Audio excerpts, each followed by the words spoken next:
Oludda oluwawaabirwa mu musango gw'okuwamba okunyagulula n'okutta Maria Naggirinya n'eyali ddereeva we Ronald Kitayimbwa olunaku olwaleero beewozezzaako nga bagamba nti tebalina akakwate konna ku ttemu lino era ne bawa ensonga zaabwe eziwerako kwe basinzidde okusaba omulamuzi okugoba omusango guno.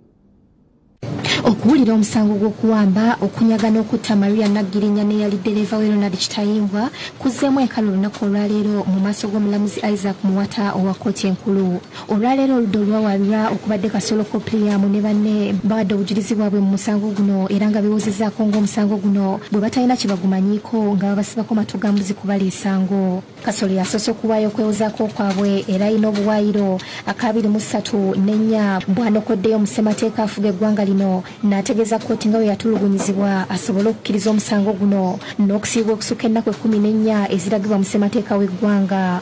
Kuno kwasinzidde n'ategeeza nga bw'atalina musango era n'asaba omulamuzi okugoba omusango ng'agamba nti gwaba gyetekebwako. Ekitiibwa omulamuzi buno bwali bwoleka bulungi nnyo nti natulugunyizibwa era eddembe lyange lyatyoboolwa mu kiseera kye namala nga nkuumibwa ku poliisi ow'ekitiibwa omulamuzi. Kale n'olwekyo ow'ekitiibwa omulamuzi nsaba kkooti etunuulire ensonga ezo zenjiwadde ezitwale nti nkulu mu musango guno ogunvunaanibwa era erabe nti sisaana kwewozaako ku musango guno kubanga eddembe lyange lyatyoboolwa erimpeebwa ssemateeka wa Uganda mu bugenderevu awatali kugamba nti oba bakolamu ensonga. Nsaba kola kitanze tuyire ensonga ezo enejjerezo omusango guno. Ne munnamateeka w'abawaabirwa abasigadde Serambala Julius naye awadde kkooti ensonga eziwerako ng'awolereza abantu be nga nabo bwe batazza musango guno.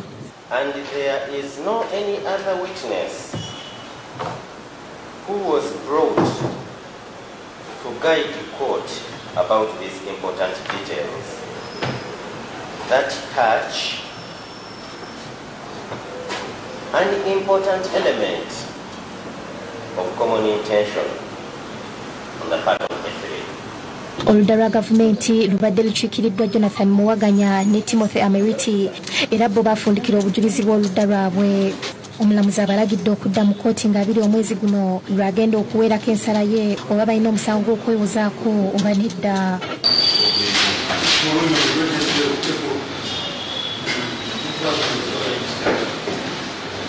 Omusango guno guvunaanibwa abantu 6 okuli Kasolo Kopriyamu nga ye muto omukulu, Lubega Johnson, Kalyango Nasif, Kiseka Hassan, Mpanga Sharif ne Katerega Sadati nga kigambibwa nti omusango guno baguzza nga 28 ogw'omunaana 2019 erungu gya Kosovo Nabisasiro mu zooni ya Lubaga Division.